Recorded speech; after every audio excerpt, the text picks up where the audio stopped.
The grand chamber stretched across 3 kilometers of crystalline architecture, gleaming under the light of a dozen artificial stars that hung from the vaulted ceiling like cosmic chandeliers.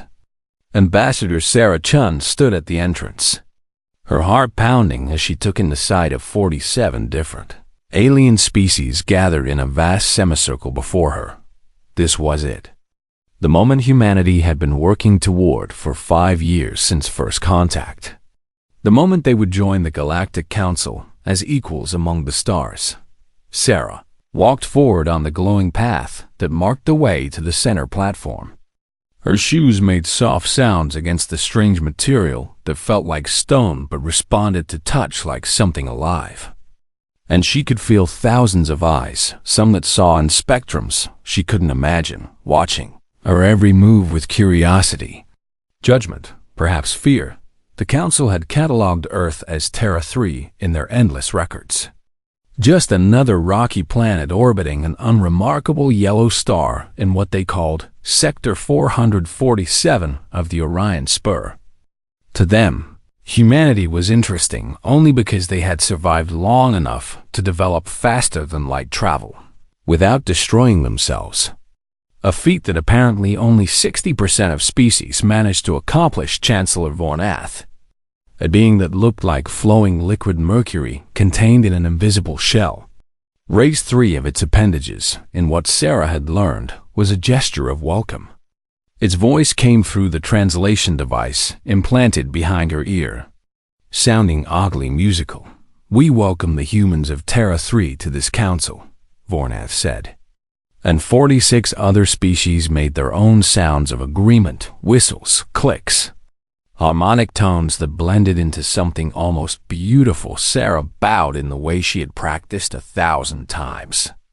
"On behalf of humanity, I thank the Council for this honor," she said, keeping her voice steady and clear. "We come in peace, eager to learn from those who have walked among the stars far longer than we have." What followed was a ceremony that felt both ancient and strange.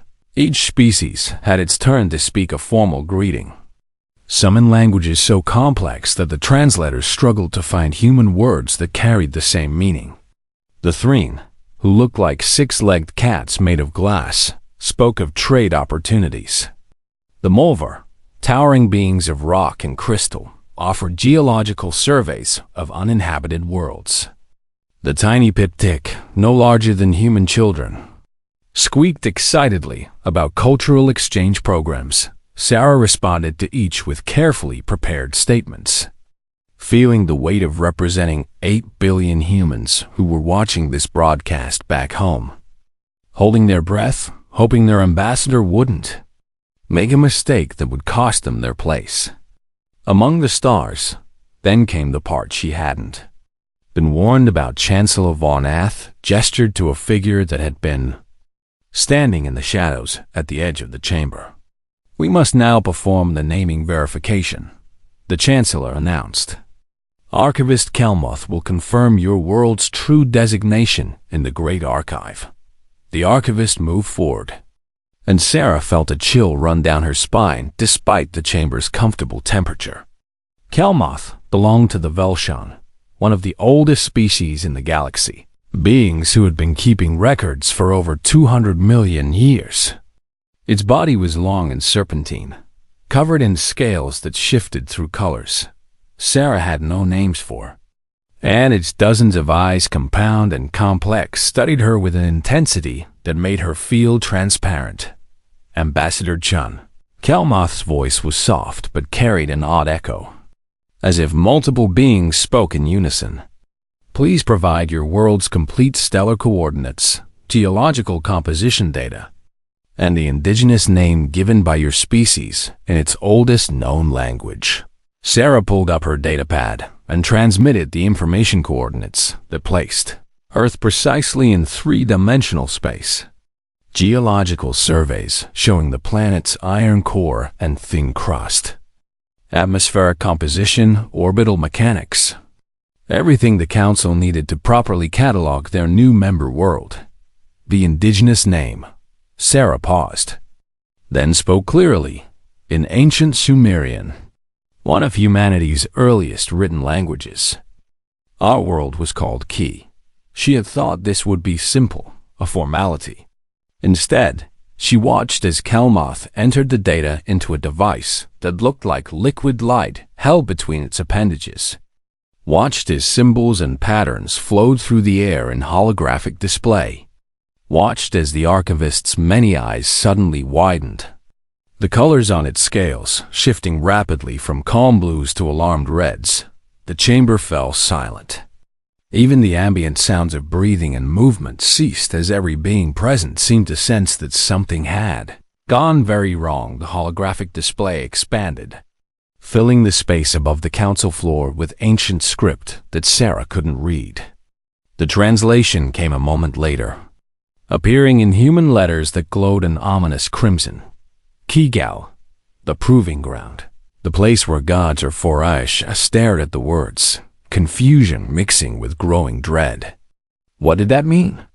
Why would Earth have such a dramatic name in galactic records? Then she heard it, a sound like breaking glass magnified 1,000 times. The eldest council member, a crystalline being called Shaudan that supposedly had lived for 50,000 years, was fracturing. Pieces of its structure cracking and falling away in what could only be described as shock. Chardon's voice came through the translators as a whisper that somehow filled the entire chamber. The death world, it said, and the words sent ripples of terror through the assembled species. It still exists, and they survived it. Sarah watched as chaos erupted. Delegates began shouting in their native languages, the translators overwhelmed by the sudden cacophony. Some species were backing away from her, as if she carried a plague. Others were frantically accessing their own databases. And Kelmoth, the archivist, stood frozen, staring at her with all its eyes, as if seeing a ghost-made flesh. Chancellor Vonath was calling for order, its liquid form roiling with agitation. Sarah stood alone on the central platform, suddenly aware of how vulnerable she was, how far from Earth and help. Surrounded by aliens who were looking at her with something she had never expected to see in a peaceful first contact scenario. Toroli session was adjourned in this order. Sarah was escorted back to her quarters by guards who wouldn't meet her eyes, wouldn't answer her questions, moved with the tense efficiency of soldiers expecting an attack. The door sealed behind her with a sound of finality that echoed like a prison cell. She stood in the center of the room, hands shaking, and asked the empty air a question that no one was present to answer. What the hell just happened? Sarah spent 3 hours pacing her quarters, sending urgent messages back to Earth that received only automated responses, trying to access the Council's public databases, only to find herself locked out of everything except basic life support functions. The silence was more terrifying than any threat could have been, because it meant something so serious had occurred that normal diplomatic protocols had been completely abandoned. When the door finally chimed, she nearly jumped out of her skin. "Enter," she called out, trying to keep her voice steady. Archivist Kelmoth slithered through the opening, moving with a strange grace that reminded Sarah of videos she'd seen of snakes in Earth's deserts. The Velshan scales were dark now, a midnight blue that spoke of distress, and its many eyes darted around the room as if checking for surveillance. "I should not be here," Kelmoth said without preamble, its voice barely above a whisper. "What I am about to share with you violates 17 different council regulations and could result in my species being expelled from the archive keepers. But you deserve to know what you're facing." Ambassador Chen. Sarah gestured to a chair that she knew Kelmoth couldn't use, but the gesture seemed to convey the right meaning. "Please, tell me what's happening," she said. "Why did the council react that way to Earth's name?" The archivist moved to the window that showed the starfield beyond, its eyes reflecting the distant lights. 500 million years ago, there existed a civilization we call the Architects. Kelmoth began, and its voice took on the cadence of someone reciting ancient history. They were the first to achieve faster-than-light travel, the the first to map the galaxy, the first to create lasting peace among different species. And they were terrified of exactly 12 worlds. Sarah felt her mouth go dry. Why those specific worlds? Because they identified them as crucible worlds. Kalmoth turned to face her fully. Places where every aspect of evolution would forge apex predators, worlds so hostile, so deadly, that anything which survived would be perfectly designed to dominate any other environment in the galaxy. The archivist activated a holographic display from its device, showing 12 planets scattered across the galaxy. High gravity to build strength, it continued. Extreme temperature variations to force adaptability. Aggressive tectonic activity to prevent stagnation. High radiation exposure to accelerate mutation. Deadly atmospheric conditions. Countless predators and diseases. The architects theorized that intelligence emerging from such conditions would be unlike anything else in the cosmos. Sarah looked at the display and felt something cold settle in her stomach. What happened to these 12 worlds? The architects feared them so much that they marked them as absolutely forbidden, Kalmoth said. They placed warning beacons around each world, forbidding any contact, any interference, and then, over hundreds of millions of years, nature did what nature does. 11 of the crucible worlds were destroyed by various cataclysms, asteroid impacts, orbital decay, stellar events. And the 12th? Sarah asked, though she already knew the answer. Your world. Kalmoth's eyes fixed on her with terrible intensity. It was designated Kigal in the oldest archives, and the architects believed it had been destroyed 4,500,000,000 years ago, in a planetary collision, what you humans call the Dea impact. The event that created your moon. Sarah sat down heavily. But Earth survived, more than survived, Kalmoth interrupted.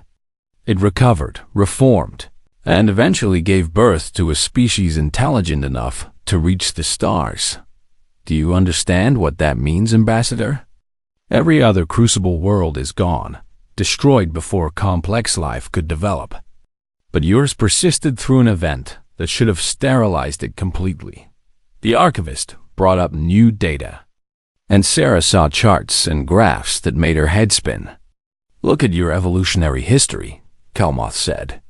5 mass extinction events, 5 separate times when life on your world was nearly annihilated.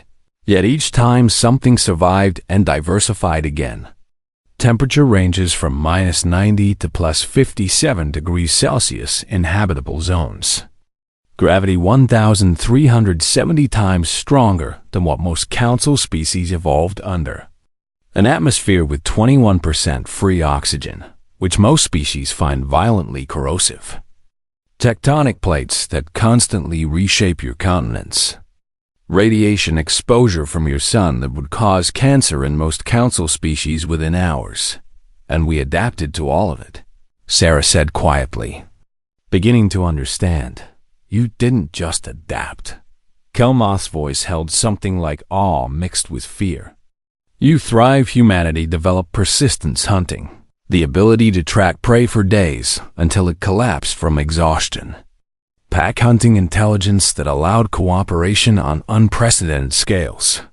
The capacity to digest and even require substances that are toxic to most life. Resistance to radiation, disease, temperature extremes. And most terrifying of all, an insatiable drive to explore, to push boundaries, to overcome obstacles. The archivist pulled up another file, and Sarah saw footage of some kind of alien civilization, tall, graceful beings that moved through crystalline cities. This was the last crucible species to fully develop, Kalmoth said softly. They called themselves the Ravagers, and they emerged from their world 200 million years ago, within 5,000 years. They had conquered 12 sectors of the galaxy, enslaved 40 species, and came within a single battle of destroying the entire Galactic Council. Sarah watched as the footage shifted to show war. Destruction on a scale she couldn't comprehend. What stopped them? Every species in the galaxy united against them, Kelmoth said. It took 50,000 years and cost trillions of lives. But eventually, the Ravagers were exterminated down to the last individual. Their world was destroyed, cracked open to its core, and every record of their technology was sealed in classified archives. The archivist fixed all its eyes on Sarah. That is what the Council fears you will become. They see humanity and remember the Ravagers. Remember the price paid to stop the last crucible species. And there is a faction within the Council called the Purity Collective that is already calling for your preemptive elimination. Sarah felt anger flare hot in her chest. We're not them, she said firmly. Humanity has had the capacity to destroy ourselves for hundreds of years. Nuclear weapons, biological warfare, climate destruction, and we chose not to. We chose to reach for the stars instead. I know, Kelmoth said, and its scales shifted to a softer color. I have studied your species extensively since first contact. I have seen your art, your music, your literature. I have read about humans who sacrificed themselves to save strangers, who cooperated across vast cultural divides, who showed mercy even to enemies, but the Purity Collective doesn't care about that. They only see the danger. Sarah stood and walked to the window, looking out at the stars. What can we do? The Council will convene a tribunal in 2 days, Kelmoth said. You will be given a chance to defend humanity, to argue for your continued existence. I suggest you use that time wisely, Ambassador. Study your own history with new eyes. Understand what makes humanity unique, not as a point of pride, but as data to present. And prepare to fight for your species' survival. The archivist moved toward the door, then paused. For what it's worth, Ambassador Chun, I hope you succeed. The galaxy has been peaceful for so long that we have forgotten how to survive hardship. Perhaps a species forged in adversity is exactly what we need. If only we weren't too afraid to see it. Then Kelmoth was gone, leaving Sarah alone with the terrible knowledge of what her species truly represented and the impossible task of convincing an entire galaxy that humanity deserved to exist. She pulled up Earth's history files and began to read, seeing everything she thought she knew in a completely new light. Every war, every disaster, every moment of suffering that had shaped humanity into what they were, and slowly she began to formulate a defense. The tribunal chamber was different from the welcoming hall, darker, more severe, with the council members arranged in tiers that rose like a judgment seat from ancient human mythology.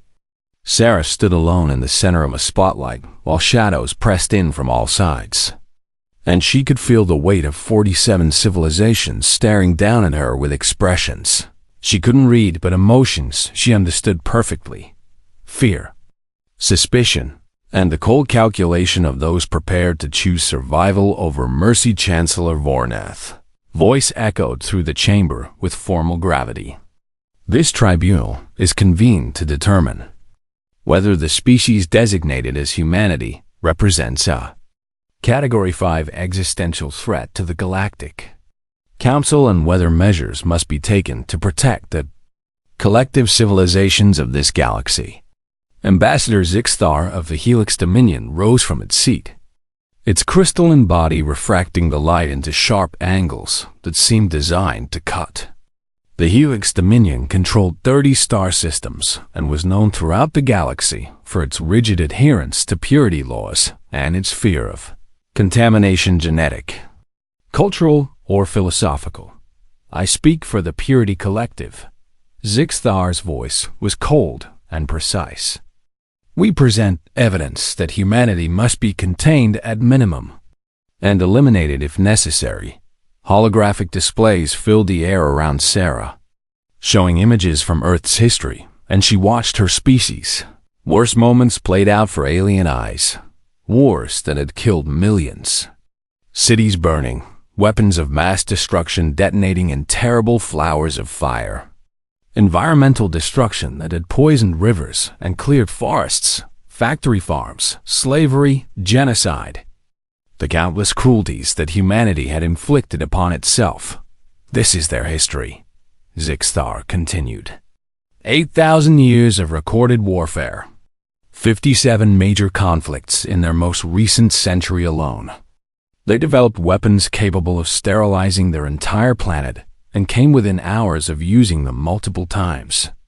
They have driven hundreds of their own planet's species to extinction. They poison their own atmosphere and water, and this is before they gain the ability to travel between stars. The Purity Collective representative brought up comparison data. The Ravagers showed identical patterns in their early development: tribal warfare, resource exploitation, rapid technological advancement paired with social instability. The Architect's record specifically warned that Crucible species would follow this trajectory. And humanity has fulfilled every prediction.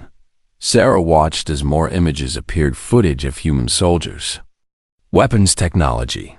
The scars left on Earth's surface by industry and war. 23 species voted immediately for action, the representatives standing to signal assent. She could see the fear in their movements, the genuine belief that humanity represented a threat that could not be ignored. Then, Zixthar delivered what was clearly meant to be the final argument. We have studied humanity's current capabilities. They possess nuclear technology, biological weapons, artificial intelligence research, genetic modification, and they achieved all of this while confined to a single planet. What will they become with access to galactic technology? With the resources of 100 worlds? With weapons we have spent millennia learning to control responsibly? The Ravagers began their conquest within 3 generations of joining the Ancient Council. We cannot afford to wait and see if humanity will follow the same path. Chancellor Von Ath turned to Sarah. Ambassador Chun, you may present humanity's defense. Sarah took a breath, feeling the dry air of the chamber fill her lungs. She had spent 2 days preparing, studying not just human history, but the history of every council species she could access, looking for patterns, for understanding, for some way to bridge the gap between their fear and her hope. I will not lie to you, she began, her voice clear and steady. Everything the Purity Collective showed you is true. Humanity has committed terrible acts, has bloodied its own history with war and cruelty, has pushed its own planet to the brink of collapse. But what you saw was incomplete. She brought up her own holographic displays. This is also humanity. Images appeared of humans building, healing, creating, doctors working in disaster zones, engineers constructing water systems in impoverished regions, teachers educating children regardless of their background, volunteers rescuing animals from floods, scientists sharing discoveries freely across borders, artists creating beauty to inspire and unite. We are not defined solely by our worst moments, Sarah continued. The same species that created weapons of mass destruction also chose not to use them. The same species that poisoned rivers also cleaned them. The same species that drove animals to extinction also fought to save them. And yes, we did all of this while still trapped in conflict, still struggling with our own nature, but we did it. She pulled up data from Earth's most recent century. You showed our wars, but look at what else happened. Global child mortality dropped by 75%. Literacy rates climbed to over 85% worldwide. We eradicated diseases that had plagued us for millennia. We established international laws protecting human rights. We created art and music and literature that connected people across every cultural divide. And we did all of this while the Purity Collective claims we were at our most dangerous. Sarah walked to the edge of the spotlight, looking up at the council members. You fear that we will become like the Ravagers. But there is one critical difference. The Ravagers emerged from their crucible world and immediately sought to dominate. Humanity emerged from Earth and reached out hoping to find friends.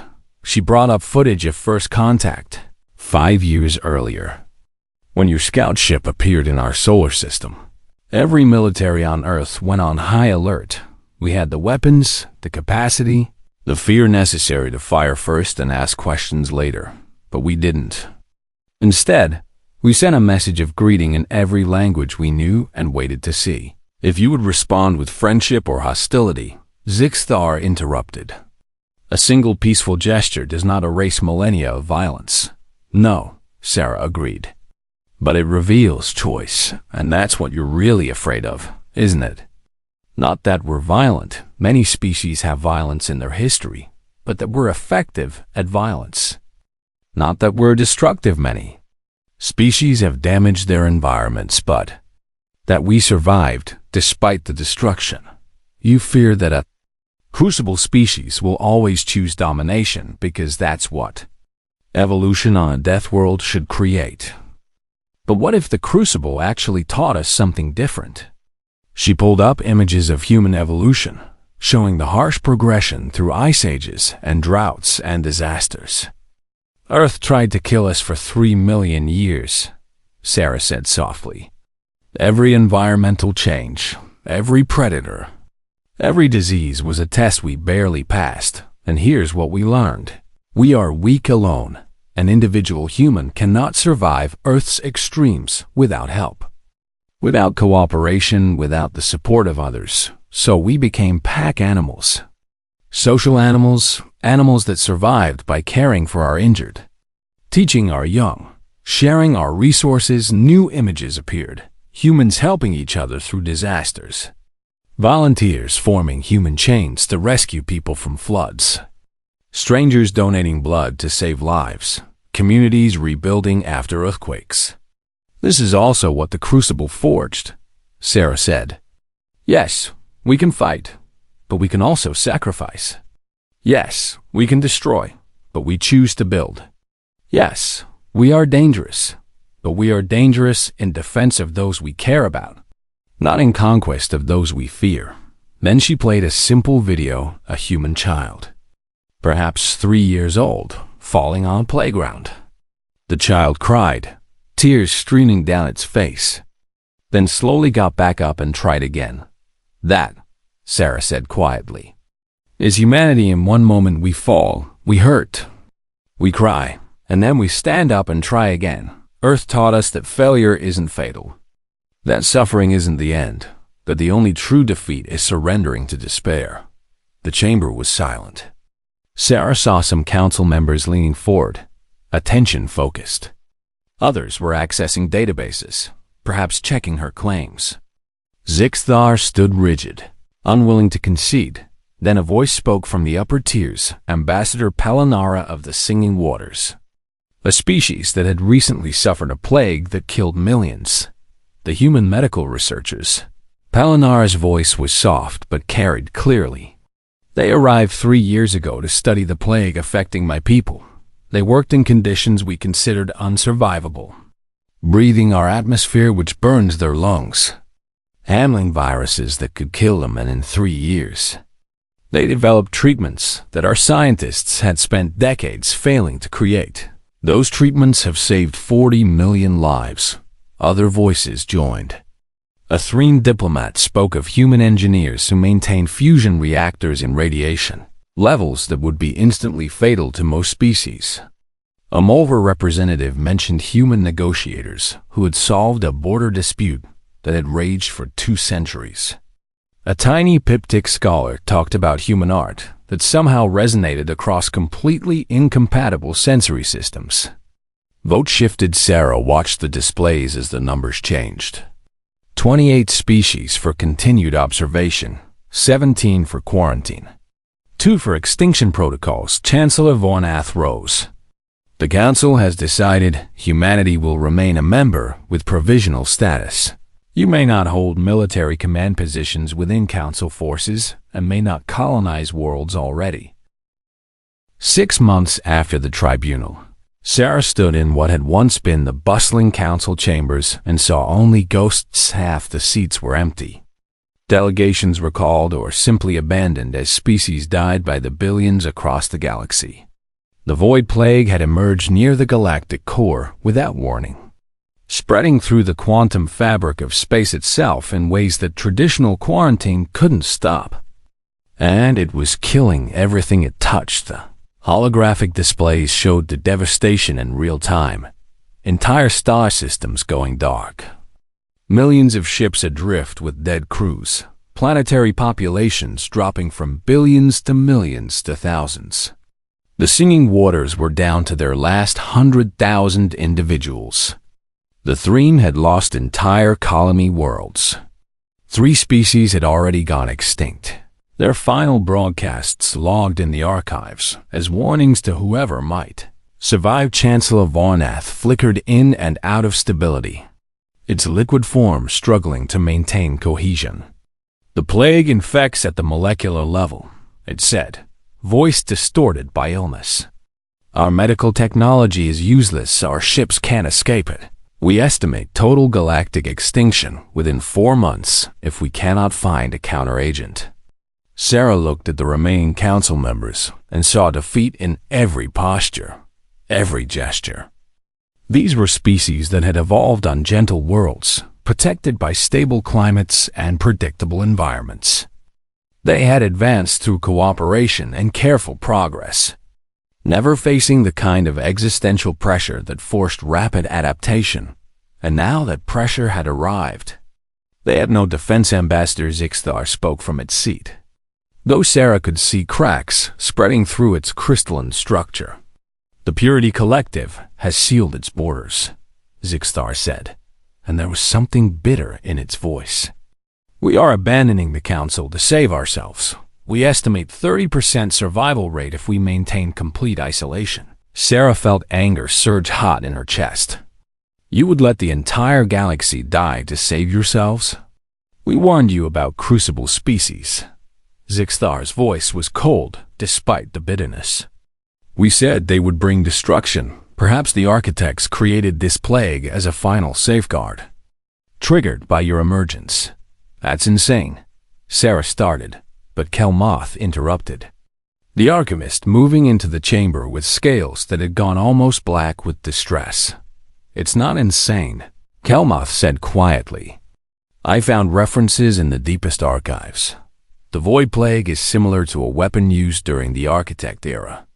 A terraforming tool that was supposed to break down existing molecular structures to prepare planets for new colonization. But this version has mutated, evolved over 500 million years into something far more deadly. The archivist brought up data that made Sarah's head spin. The plague originates from a region near the galactic core where radiation levels are. Kelmoth paused, checking numbers, approximately 1,000 times what the Council considers survivable to deploy a counteragent. Someone would need to enter that region and survive long enough to complete the mission. Sarah saw the unspoken truth in the archivist's many eyes. No Council species could survive those conditions. Their evolution hadn't prepared them for such extremes. Their technology couldn't shield them adequately. Their biology would simply shut down and die. But humans came from a crucible world. Sarah opened a communication channel directly to Earth, bypassing normal diplomatic protocols. Admiral Marcus Wade appeared on screen, his weathered face grim. We've been monitoring the situation, he said without preamble. How bad is it? Extinction level, Sarah replied.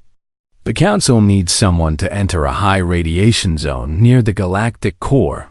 No other species can survive it. But humans might? Wade finished her thought. What are we looking at? Sarah transmitted the data. She watched Wade's face as he reviewed the radiation levels, the plague specifications, the mission parameters. Any reasonable person would refuse. The mission was essentially suicide. A one-way trip into conditions that would kill even humans. Just more slowly than it would kill anyone else. Wade was quiet for a long moment. Then, I'll need volunteers. I'm not ordering anyone into this, but Ambassador, if humans do this, if we save the Council after they nearly voted to exterminate us 6 months ago. I know, Sarah said softly.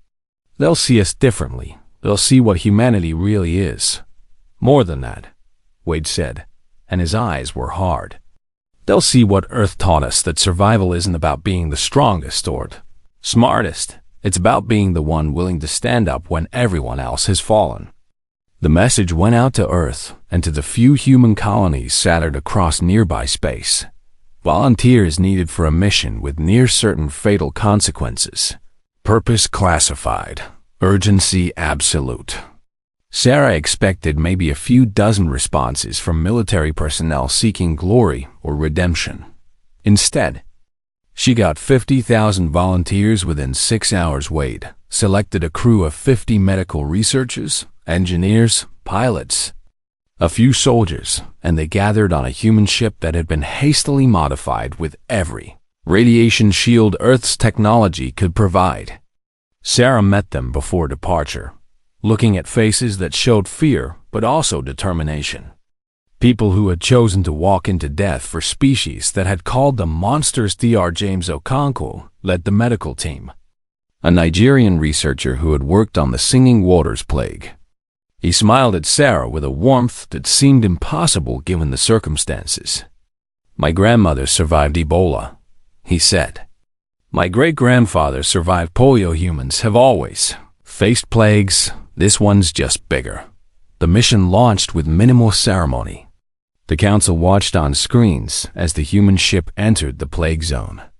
Watched as radiation levels climbed beyond anything they had considered survivable. Watched as the humans began their work and kept working as the radiation slowly killed them. The broadcast went out across the entire galaxy. Species that had retreated to their homeworlds, including the Purity Collective, watched as humans in deteriorating radiation suits deployed quantum probes, analyzed the plague structure, fought through radiation sickness and tissue damage to assemble the counteragent that might save trillions of lives. Sarah sat in the council chamber and watched with tears streaming down her face as Dr. Okonkwo recorded a message home. His face was burned, his hands shaking, his voice weak. "Tell my daughter I chose this," he said to the camera. "Tell her that's what it means to be human. We endure so others don't have to. Tell her I love her and I'm proud to be part of something bigger than myself." The counteragent was deployed successfully. The humans had calculated correctly, had synthesized the right molecular structure, had positioned it perfectly to spread through space in the same way the plague had spread. Sarah watched as the plague markers on the galactic map began to fade, watched as infection rates dropped, watched as billions of lives were saved. Of the 50 humans who entered the radiation zone, only 3 survived to be rescued, their bodies broken, their cells damaged beyond complete repair, but alive. 47 others died in space, their ship, their tomb, their sacrifice recorded for eternity in the council archives. The rescue ship brought the survivors back to the council station. Sarah was there when they arrived, watched as Dr. Okonkwo was carried out on a stretcher, his body wrapped in bandages, medical equipment keeping him alive. He saw her and managed a weak smile. "Did it work?" he asked, his voice barely a whisper. "It worked," Sarah said, taking his hand gently. "You saved the galaxy, James. Not just me," he said. "All of us, that's the human way together." He died 3 days later, his body finally giving out despite the best medical care the council could provide. The other 2 survivors would live but would never fully recover. They would spend the rest of their lives with radiation damage, cellular degradation, pain that could be managed but never eliminated. The galaxy watched a funeral ceremony. 47 coffins draped in Earth's flags. Representatives from every council species present, except the Purity Collective. Sarah gave the eulogy, speaking words she had written through tears and rage and overwhelming grief. "These humans chose to die for a galaxy that feared them," she said. "They walked into fire so others could live in peace. They endured conditions that would have killed any other species within minutes. And they kept working for hours, for days, not because they were stronger, but because Earth taught them that pain is temporary and surrender is forever. She looked at the council members, meeting their eyes. You called us monsters, called us dangerous, voted to eliminate us, and when you needed us, we came anyway. That is what the Crucible forged, not weapons. Not conquerors, but protectors, healers, people who understand suffering so deeply that we will do anything to prevent others from experiencing it. Ambassador Zixthar entered the chamber, its crystalline body showing cracks that would never fully heal. The Purity Collective had suffered despite their isolation, losing 40% of their population.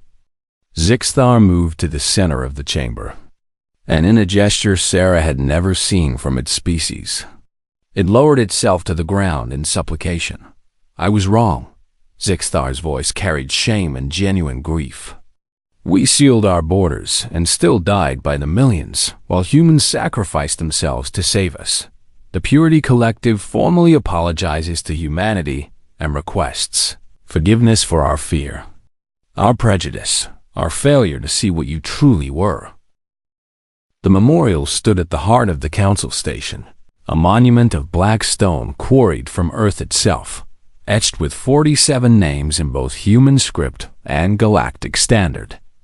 Representatives from across the galaxy came to leave offerings, crystals, flowers from alien worlds, messages of gratitude written in languages Sarah couldn't pronounce but understood in spirit. The monument had become sacred ground, a reminder of what had been lost and what had been gained. Sarah stood before it as she had every day for the month since the funeral, reading the names she had memorized, thinking about people who had walked willingly into death so that others might live. Dr. James Okonkwo's name was first, and below it someone had left a holographic image of a young girl holding a sign that read, "My daddy was a hero." Footsteps behind her, she turned to see Archivist Kelmoth, its scales shifting through colors that spoke of deep contemplation. The Great Archive has been updated, Kelmoth said softly. Humanity's designation has changed. You are no longer categorized as a potential threat, but as guardians, evolved from adversity to protect those who evolved in peace. Sarah felt something tight in her chest loosen slightly. Is that how the galaxy sees us now? Many do, Kelmoth replied. Though understanding comes slowly to species who have never faced true hardship, but they are learning.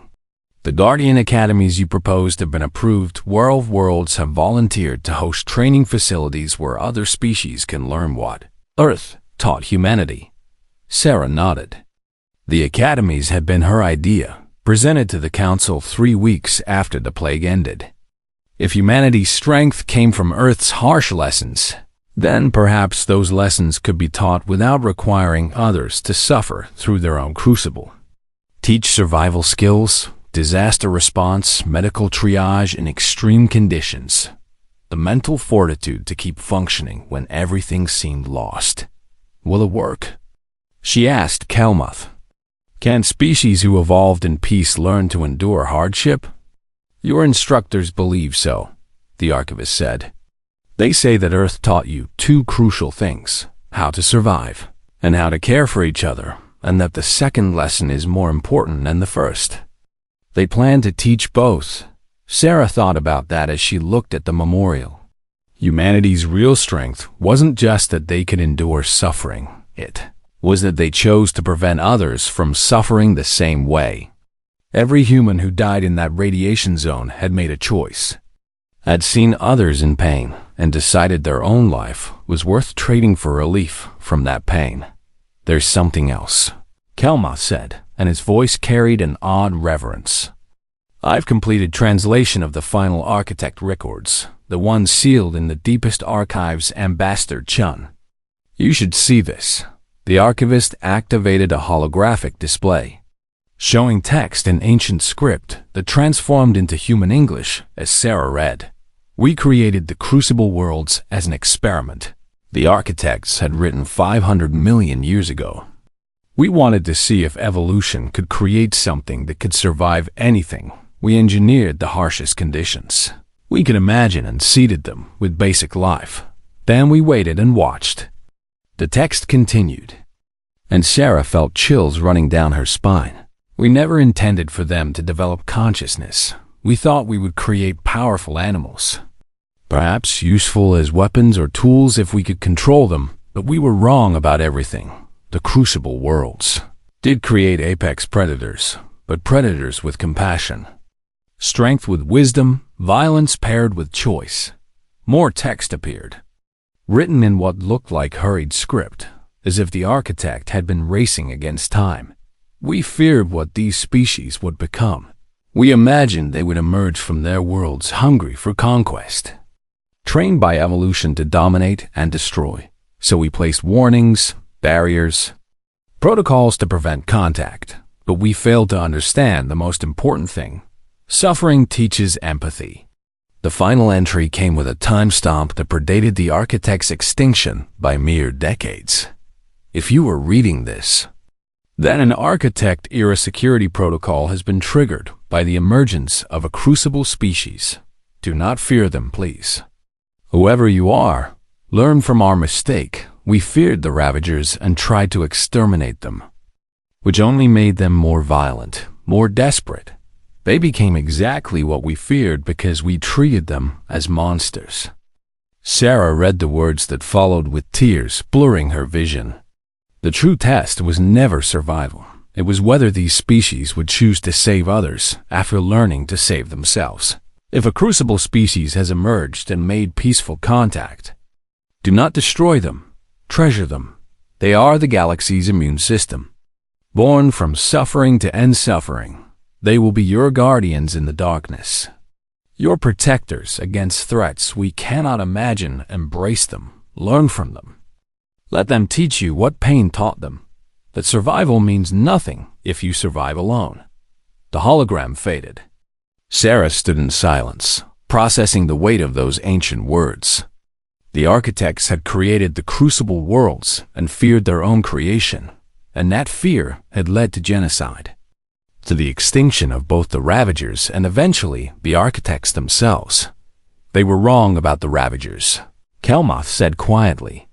Their fear created the very monster they dreaded. But they were right about one thing.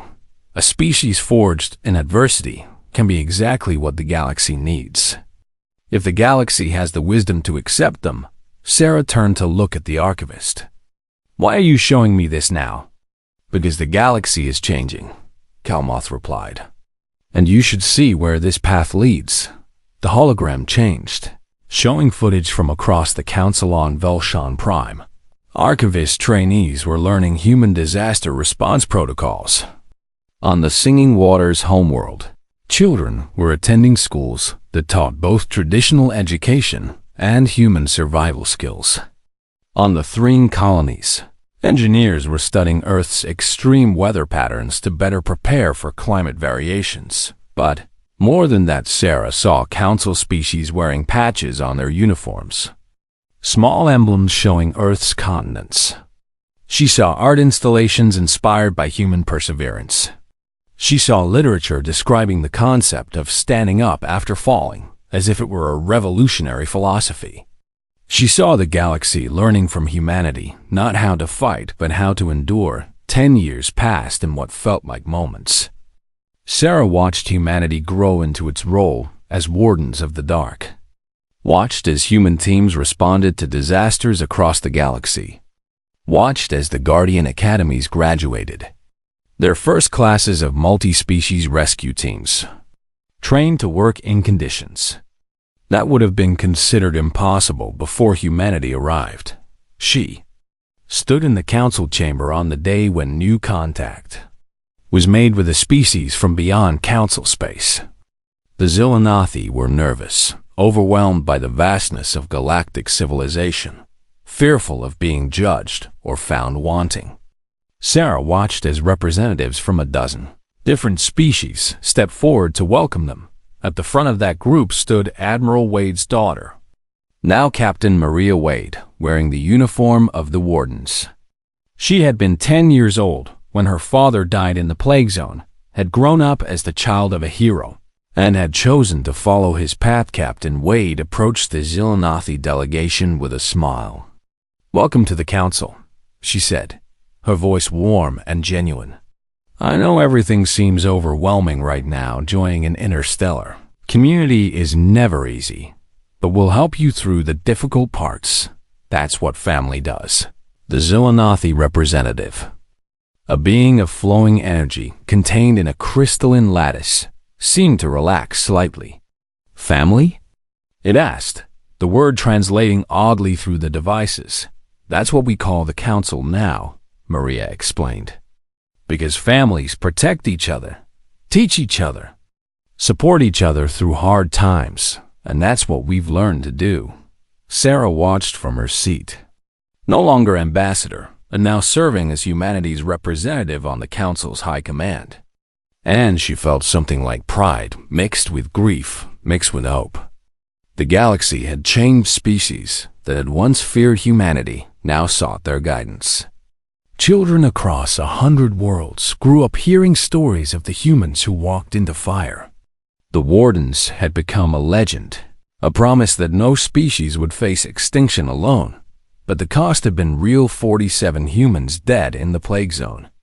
Hundreds more killed or injured in rescue operations over the following decade. Every human who wore the Warden uniform carried the knowledge that they might be called to sacrifice themselves at any moment, yet they kept volunteering. Every time the council faced a crisis, humans stepped forward. Every time someone needed help in conditions too extreme for others, humans went in. They died in volcanic eruptions saving trapped miners. They died in ship explosions buying time for evacuations. They died slowly from radiation, quickly from decompression, in fire and ice and vacuum, and every time more volunteers lined up to take their place. Sarah thought about Dr. Okonko's final message.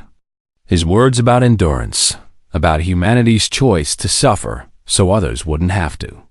She thought about the architect's warning, their hope that a crucible species would choose protection over domination. She stood and walked to the observation window, looking out at the stars, billions of worlds, trillions of lives, all protected now by a species that had learned through pain how precious life truly was. Behind her, she heard Captain Wade still talking with the Xilanathi. "My